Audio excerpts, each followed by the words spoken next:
Hello there. So I wanted to talk about embodiment, why it matters, why should we be here for life, what are the ways that we leave, how do we come back, and then I wanted to offer some very exciting news. So first of all, I'm going to start with a quote. It is one of my favorites, if not my favorite. It's by Nepo. Our challenge each day is not to get dressed to face the world, but to unglove ourselves so that the doorknob feels cold and the car handle feels wet and the kiss goodbye feels like the lips of another being, soft and unrepeatable. So this quote reminds me of why I do this work, of why embodiment matters to me, because I want to be here for life. I realized a long time ago and made the choice that I was not okay with this skimming across the surface, this unlived life, these missed moments that I was experiencing. I wanted to learn how to really be here, how to feel my feelings, how to stay with the difficult stuff, how to let myself feel the tenderness and the vulnerability and really be there. So I want to first talk about the ways that we all leave our bodies, our hearts, the present moment, and the ways that we can strengthen our ability to come back, to stay, to be with life, and then beautiful gifts that come from embodiment. So first, let's talk about the ways that we leave.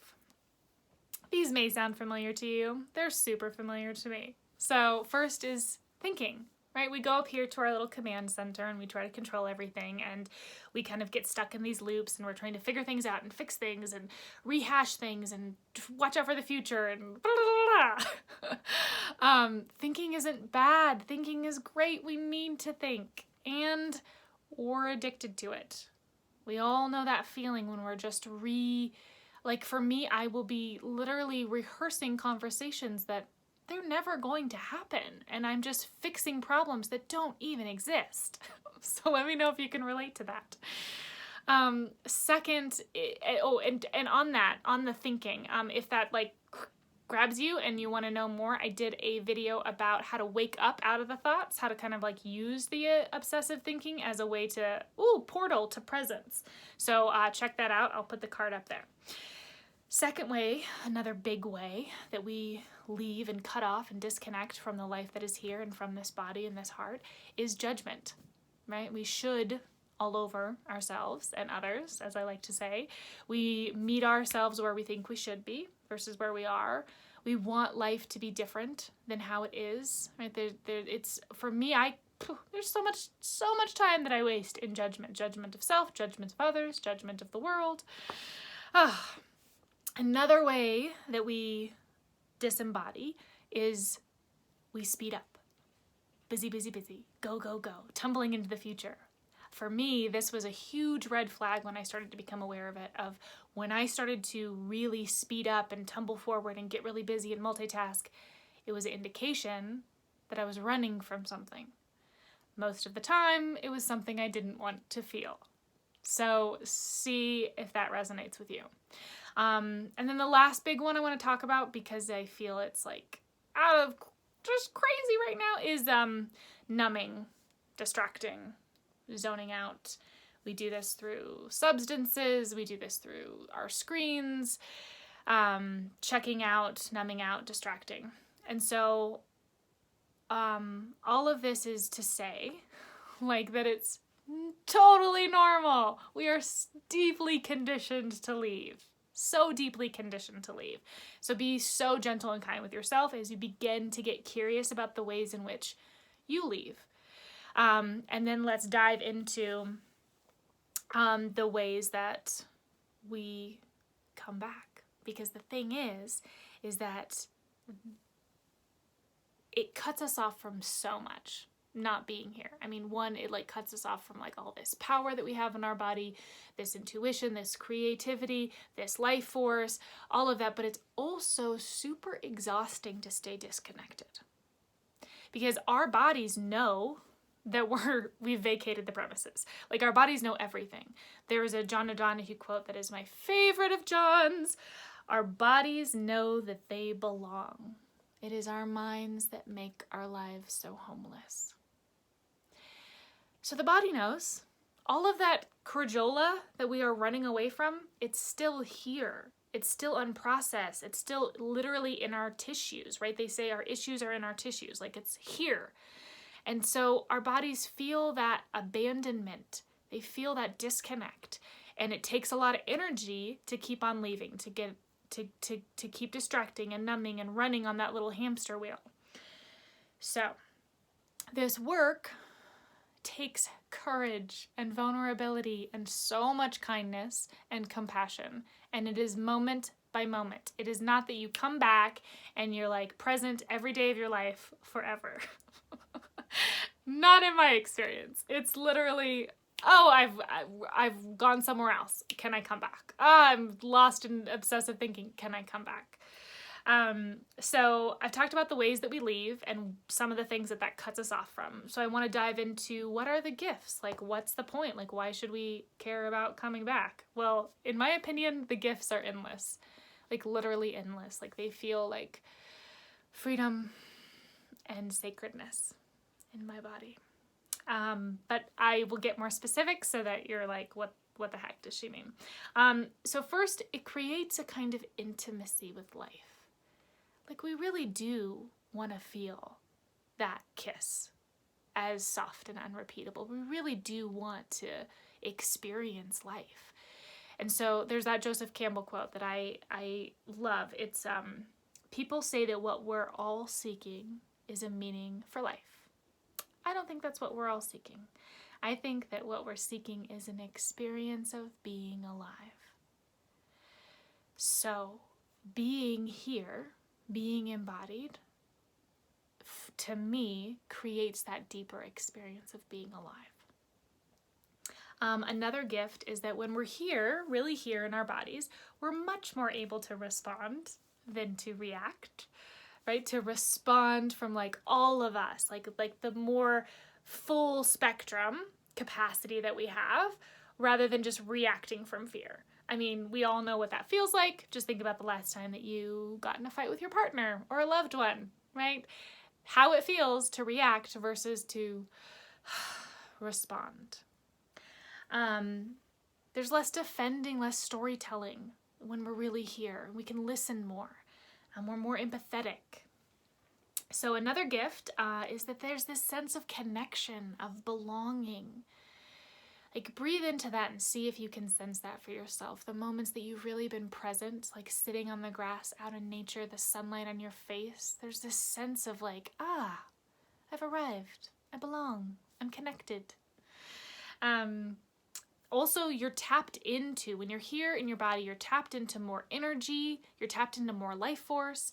I'm launching an entire course in January on how to cultivate that creative energy and harness it and really awaken and ignite and like get all juicy with it. So stay posted, keep tuned, all of those words, if that interests you.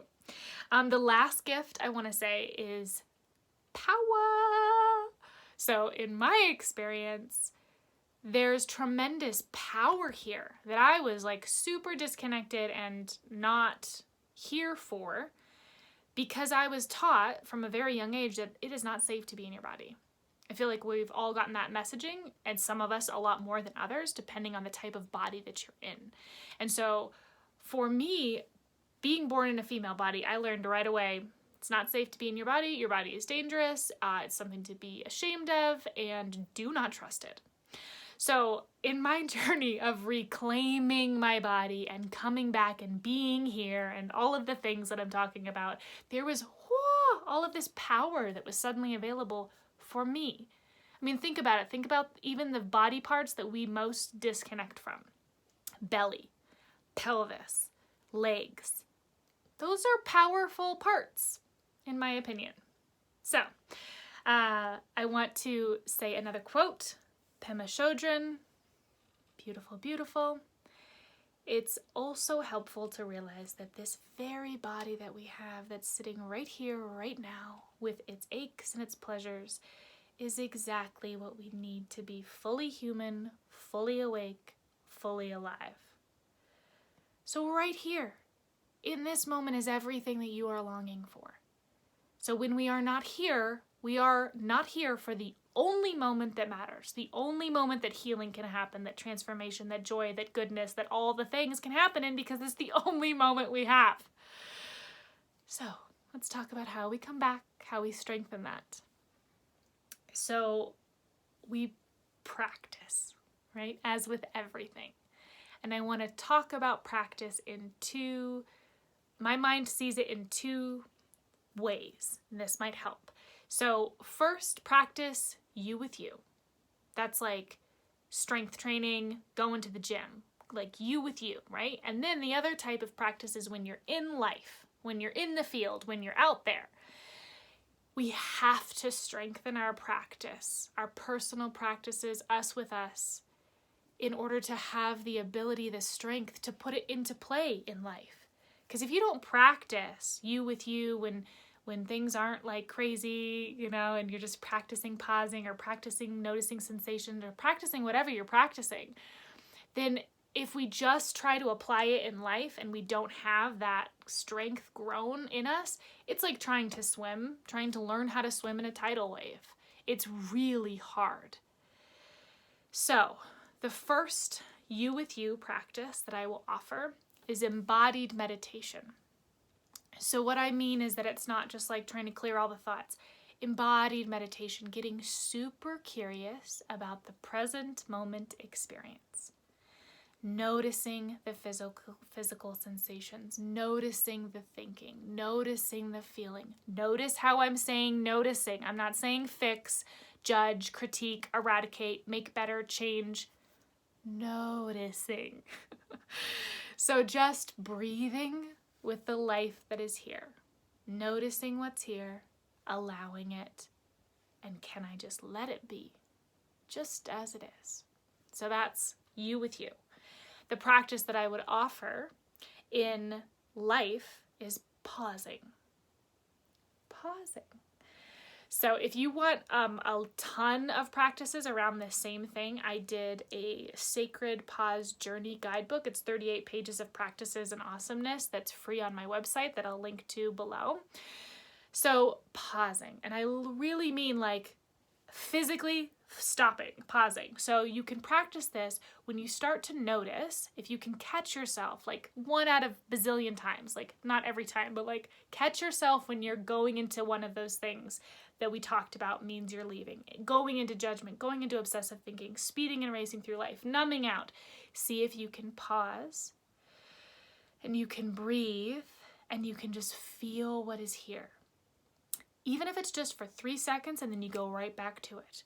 3 seconds counts. Interrupting patterns for milliseconds count. So, Tara Brock, she has beautiful questions for right here for pausing. So pausing, and she says to ask, what am I unwilling to feel? What's between me and being here at home in my body? So feeling whatever's there.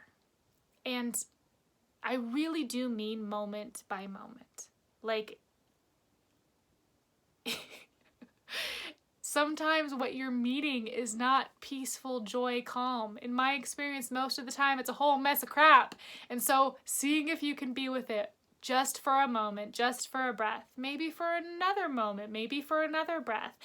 And to listen when I say this, we all need support when we do embodiment practices, when we go on any kind of healing journey. I think we need support just every day of our freaking lives, okay? We were not meant to do this alone.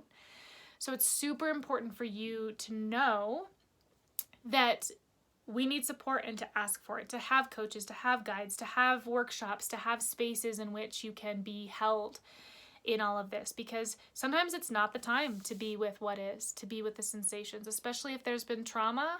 Sometimes it is really not okay to sit in the sensations and sit in the feelings because it can be re-traumatizing. In my journey, I had to learn really a million times to really slow down, to take breaks, to resource. All of that stuff is so important. So know that all of that is like the prerequisite for what I'm speaking about. All right, let's see if we can wrap this up. Speaking of support, this is the awesome announcement that I wanted to make. So I am launching, as of today, a membership. So there's 3 different options for subscriptions, and they are all on Zoom. They're all super, super affordable. There's a Heart Power membership, which is weekly heart-guided meditations. And then there's an embodiment practice membership, which is 2 live embodiment calls a month, 90 minutes. And then the third option is you can do both. So they're super affordable, like a couple bucks a class affordable. And so if you want a container to begin to practice, to deepen your most important relationship, you with you, through movement, through breath, through meditation, through somatic practice and embodiment practices, reach out or go to the website, sign up. You can sign up anytime, you can cancel anytime, you can rejoin anytime. It's literally for you, space for you. So I wanted to put that in there. And then last, I wanted to just briefly talk about why should we even try to be here? Like, what's the point of embodiment if the gifts didn't do it for you? So for me, it wasn't until I started to do embodiment work and somatic work that I actually began to feel free, to feel transformation, to wake up to a greater sense of self and my wholeness and like all the beautiful stuff. Because I found like you can learn all the things. You can learn all the tools, you can gain all the knowledge, you can listen to all the podcasts. But it wasn't until I began to make that U-turn towards myself, to inhabit this body, to feel these sensations, to process those emotions. It was only then that I was really able to feel all the good stuff that comes from a healing journey. Being able to be here with life, being able to have deep, intimate connections with people, with myself, to be able to feel the good stuff and not just the crap. So I just want to say that this work is so important. It changes the world. I mean, think about it. Think about like when you turn on the news, like that is a beautiful snapshot of living from a separate self, reacting from fear, right? Imagine a world that from a young age, you are taught how to feel your feelings, that it's okay to feel. You're taught to hold yourself and hold your experience and be compassionate and present and loving. I mean, hello, that is the world that I want to live in. So this work matters, and it starts with you and with me. Because when we're doing this, it heals the collective. You with you, working on you affects every single area of your life, every single relationship in your life, every single day in your life. And so this work matters. And I want to leave with an invitation and a quote. So the invitation is to stop running away, and to find the ways that you can begin to turn towards yourself, to meet yourself, to come back again and again and again and stay and be here. Moment to moment, moment to moment. And then last is a quote from Marion Woodman. But if you travel far enough, one day you will recognize yourself coming down the road to meet yourself, and you will say, yes. Yes. So that is all I have for you today. Please check out all the resources I chatted about. Head on over to the website, get yourself a membership. I mean, it's juicy and delicious and all for you. And yeah, leave a comment. I'd love to know what you think, and share this video and all those things. Sending you so much grace and gratitude and love. Mwah.